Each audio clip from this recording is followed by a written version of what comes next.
I'm here at the Keba's office talking to Patrick Collier about Keba's history and strategies. Hi Patrick, how are you doing? Hi Andre, nice to have you here.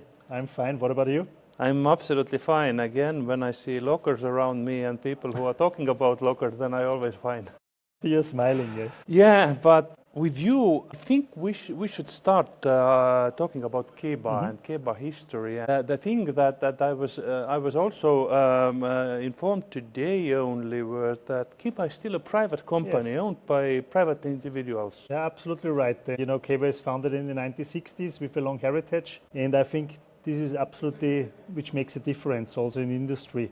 We are privately owned, so we are also, let's say, taking our decisions not only quarter by quarter, like some public companies, but we take our decisions also with a strategic point of view. And as you mentioned, you want to talk about strategy. So we really try to perceive and also to fulfill always a long-term vision. So also if we see a potential in the market, we invest for the long run. And this is something what I really like working also in Keba, and which should also, let's say, help our customers that they can trust in us. And also, let's say, that's our basis, that we work with them on long-term corporations. Maybe not so many know about Keba. Most of the viewers probably know the lockers and the out-of-home, but you have still other divisions that are related to automation, robotics, and also energy nowadays. Could you briefly go through the branches Keba has? Definitely, yeah. Let's start it like that. With Keba, we try to persuade or try to fulfill our main purpose. And our main purpose is to help people in their daily lives, to make it easier to operate also in the industries. And this is where Keba is coming from. This is our origin, and this is our, let's say, heart, where all of our activities are based on. And like you said, different divisions or different branches or business units. We are mainly, let's say, in industry automation as well. So we are always driven by this claim, let's say the automation claim, and try to fulfill innovation. So there we do, let's say, control units, but also HMIs, electronic parts like drives and so on for industry applications, like, let's say, molding machinery or, let's say, turn mill machinery. So this is one of our biggest assets. So we know electronics, we know how to interface and interact between machines and humans. And on the other side, like you mentioned, is also the energy automation,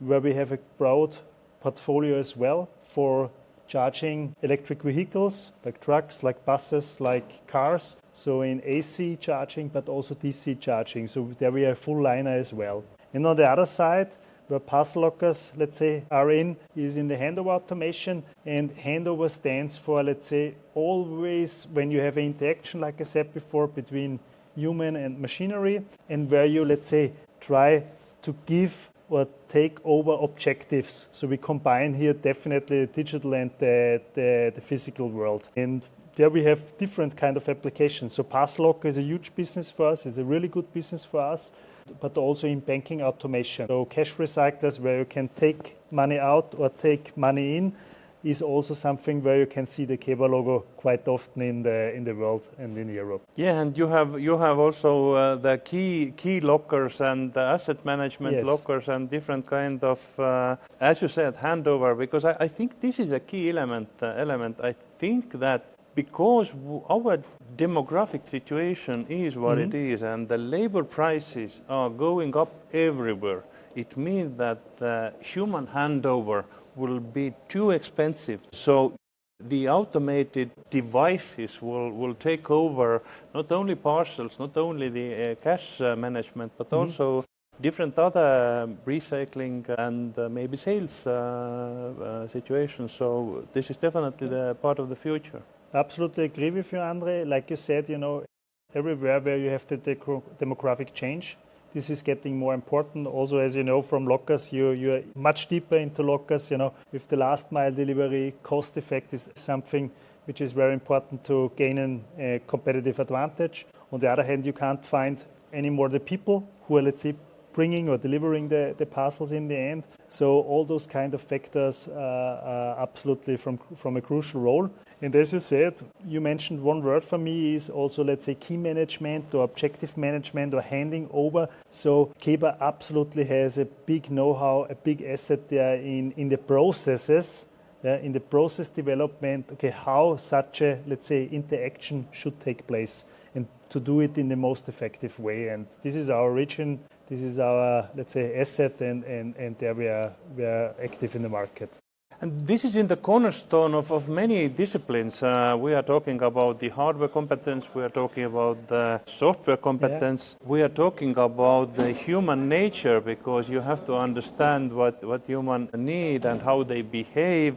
And now there is also one addition, and this is AI that is also coming to your products, as I understood. Yeah, absolutely comes to our products. As we let's say, try more and more with AI or visual computing and to try to recognize different scenes. One thing what, let's say, the audience could also have seen is in Amsterdam at the Post and Parcel Expo, where we also showed our innovative Keba system, where we tried also with our AI computer supported system to monitor and overview also, let's say, the parcel locker or the process where hand it in or give it back, so that to detect, for example, parcel fraud. So those kind of things Keba is doing a lot, and we also, let's say, driving more in the direction to invest in this kind of asset in the digitalization and also in the know-how of AI systems. As you said, with the demographic change, for example, everywhere where you have the interaction between a machine and also the human, and maybe also the older generation is a little bit hesitant to operate with such a machine, this could be a good asset or add on to support the process. Because when you feel unsafe, myself, I can only give one example. When I buy, for example, a train ticket sometimes, or a sub ticket or metro ticket, you always be a little bit hesitant. Is it the right one? Do I buy the right one? And there, this could be an application as well to support, let's say, the people in their daily lives as well. Absolutely, and this is the best chance right now, because we have the language models. The language models, yes. The human language can explain the customer's behavior, but also the other application you are always doing with that, was it Keba? Keba, yes. Yeah, device. So the computer vision is going to be extremely important. Mm-hmm. In every handover situation, because again, yes. For the fraud detection, for the different kind of reminders, whether everything is included, whether the size is right. So I think there is a lot of things to discover also in handover situations with AI.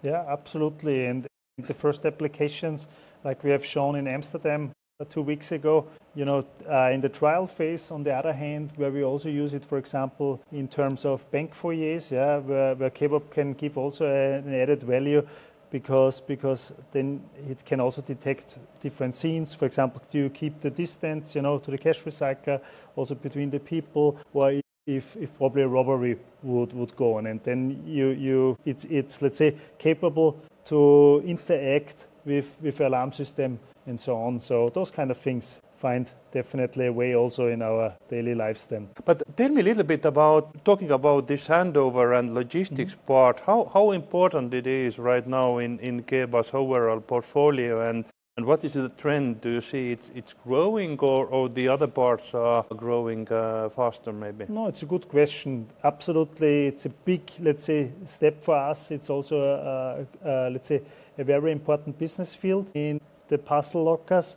What I see, definitely what we have discussed quickly before, with the demographic change, let's say the behavior also with e-commerce and so on, it's getting more. I think there's no doubt about it. Also, let's say out-of-home deliveries are getting more and more, and it's the majority at this time. And from my point of view, Keba, we have a really good footprint from my point of view in Europe. What we see is also other continents that it's getting, let's say, more interesting for us. So there we will definitely have a look into it. And as I said, as human interactions with lockers and so on are so important for us, it's absolutely a strategic point or a strategic field where we never stop investing. So it has a huge impact for us, and it's also, let's say, something where we move on to really deliver quality products which are reliable on the market. Talking about lockers a little bit, now you just recently introduced the locksmith line that is fully autonomous locker you have developed. But what do you see the future? Are we already sort of grown up as an industry? The products are already grown up and now we have to scale it only? Or do you see additional innovation also still popping up here and there to disrupt the locker industry? It's a good question, and I think it will be a mix. Absolutely. There will be, let's say, solutions, like you mentioned, locksmith, now we're rolling out in the field. We get more experience. Also, our customers are challenging us, which is very important that we have this closeness to our customers and let's say, this kind, I call it customer intimacy, so that they tell us which kind of problems they're facing, so that we can develop in an incremental phase our products further.